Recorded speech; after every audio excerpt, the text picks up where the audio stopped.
میری غلطی معاف کرے،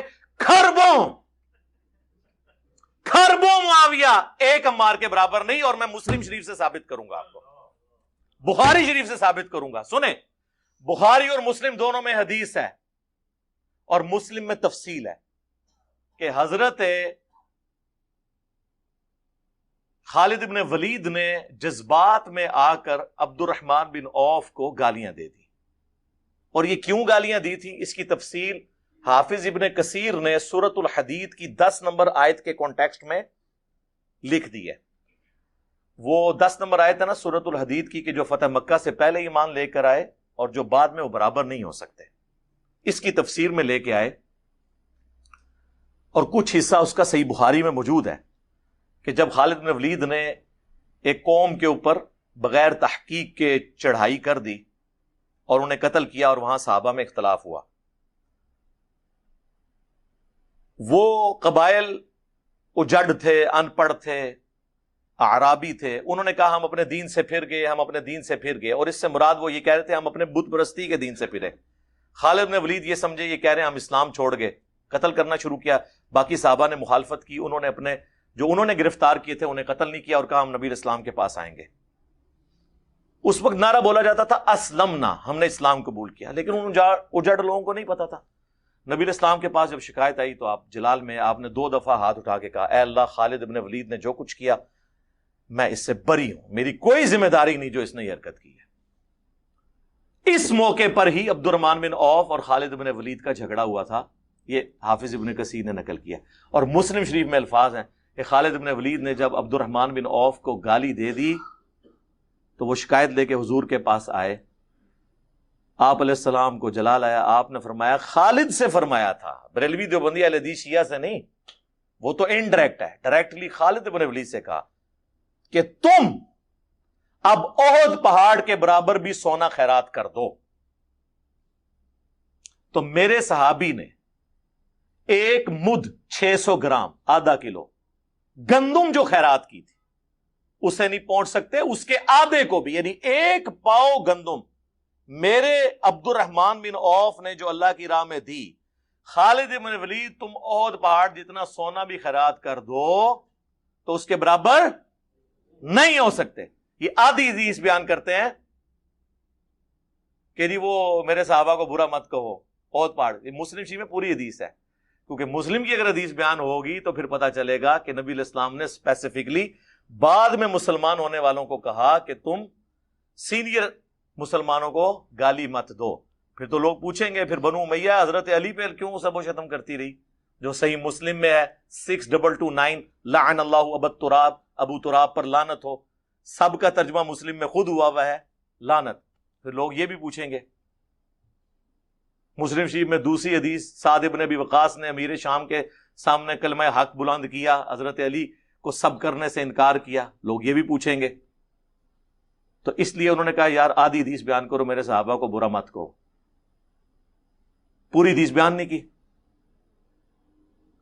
اب وہاں نبی اسلام نے کیا کہا، 1 پاؤ گندم میرے سینئر صحابی نے جو خیرات کی، تم اب احد پہاڑ جتنا سونا خیرات کر دو، برابر نہیں ہو سکتے. احد پہاڑ آپ کو پتا ہے کتنا ہے؟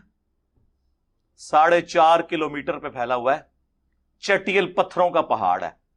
اس کی آپ ڈینسٹی کیلکولیٹ کریں. میرا تو کیلکولیٹر فیل ہو گیا تھا، کسی کے پاس سپر کمپیوٹر ہے تو کیلکولیٹ کر لے کہ 4.5 کلومیٹر پہ پھیلے ہوئے آلموسٹ ½ کلومیٹر اونچے اس پہاڑ پتھر کی ڈینسٹی کیلکولیٹ کرے، پھر اس کے برابر سونا اور اس کی قیمت نکالے، اور پھر دوسری طرف 1 پاؤ گندم کی قیمت نکالے، تو سر یہ اربوں نہیں کھربوں کی گیم نکلے گی.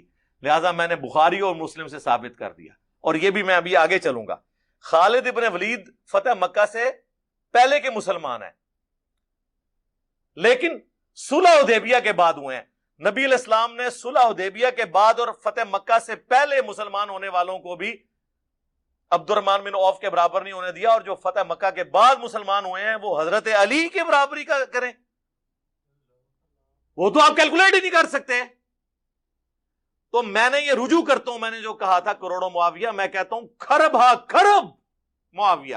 1 عمار ابن یاسر کے برابر نہیں ہے، اور میں نے بخاری مسلم سے ثابت کر دیا، جا کے سپر کمپیوٹر پہ کیلکولیٹ کروا لیں، ریشو پروپورشن نکال لینا قیمت کی، ایک پاؤ گندم کی قیمت اور 4.5 کلومیٹر پہ پھیلے ہوئے احد پہاڑ جو چٹیل پتھروں کا ہے اس کے برابر سونا کیلکولیٹ کریں۔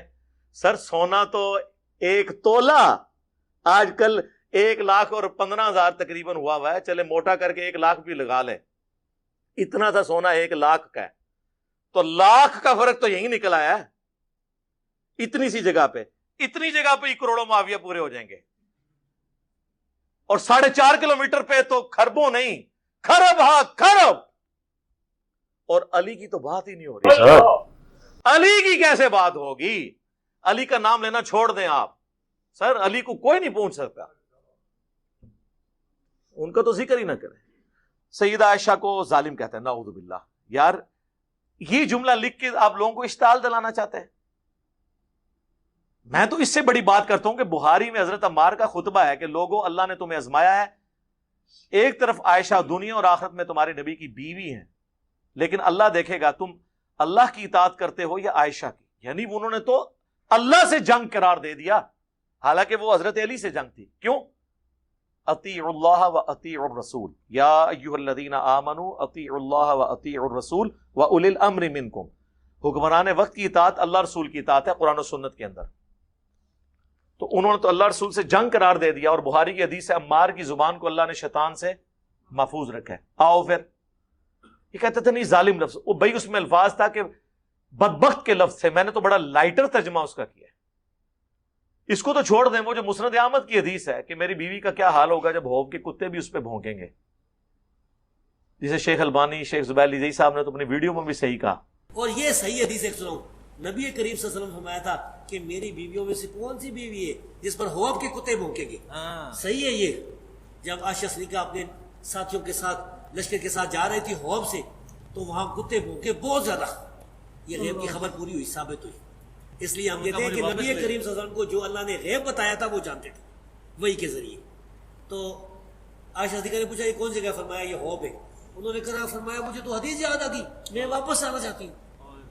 تو انہوں نے کہا کہ نہیں، اللہ مسلمانوں میں صلح کرا دے، یعنی مسئلہ صلح کا تھا، جنگ کا نہیں تھا۔ پھر جنگ ہوئی اور وہ پیشن گوئی پوری ہوئی۔ سر ادھر یہ بتا دیں ناسبی کون ہوتے ہیں؟ ہمارے اہل ناسبی حدیث میں کافی ناسبی، میں یہ بتاؤں کہ ایک شیعہ ہے نا، شیعہ جو صحابہ کو برا کہتے ہیں، یہ بھی گمراہ لوگ۔ ایک ہے ناسبی جو سیدنا علی رضی اللہ تعالیٰ عنہ سے بغض رکھتے ہیں، سیدنا حسین رضی اللہ عنہ سے بغض برا کہتے ہیں۔ ان میں سے فیض عالم صدیقی تھا ایک جیلم میں، اور اسی طرح قتل ہو گیا، اس طرح اور بھی ہے۔ تو بہرحال یہ جو علی مولا علی، نبی پاک نے فرمایا کہ میں جس کا مولا اس کا علی مولا، یہ صحیح حدیث ہے، من کن تو مولا فعلی مولا۔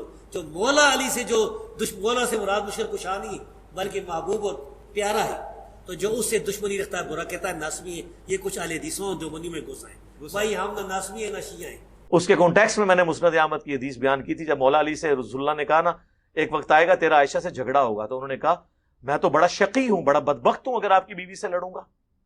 تو میں نے اس کا ترجمہ کیا تھا میں بڑا ظالم ہوں گا، یعنی ظلم عربی میں کہتے ہیں حق سے ہٹنے والا، بدبخت کی بجائے میں نے لائٹر ترجمہ کیا، لیکن حضور فرمایا لیکن بلکہ جب وہ ایسا کرے تم اسے گھر تک پہنچا دینا۔ مراد کیا؟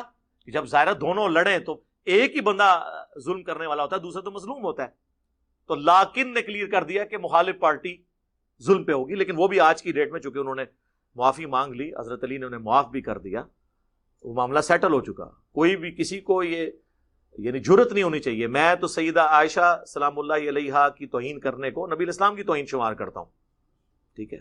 اور عمار بن یاسر سے بڑھ کے کون شیعان علی میں سے تھا جنہوں نے بخاری میں خطبہ ہے کہ دنیا اور آخرت میں تمہارے نبی کی بیوی ہے؟ کہتے ہیں نہیں لفظ دکھائیں، جی لفظ بھی میں نے آپ کے لیے ڈھونڈ لیا ہے، لفظ اس کے لیے ڈھونڈا ہے کہ جو آپ کو زیادہ برا لگے۔ جی سنن کبری البیہقی میں موجود ہے، عمار ابن یاسر کہتے ہیں کہ اہل شام کو، معاویہ کی پارٹی کو کافر نہ کہو، اگرچہ انہوں نے خلیفہ وقت کے خلاف خروج کیا، بلکہ کہو یہ فاسق اور ظالم ہے۔ کیا ہے؟ فاسق اور ظالم، کافر نہ کہو۔ جی تو سلف کا فہم یہ ہے، حضرت عمار ابن یاسر کا فہم لے لو، ظالم لفظ بھی لے لو، ٹھیک ہے کریں۔ چھیڑنے سے یہ میں آپ کو بتاؤں، میں پھر اور وہ باتیں بھی بتاؤں گا جو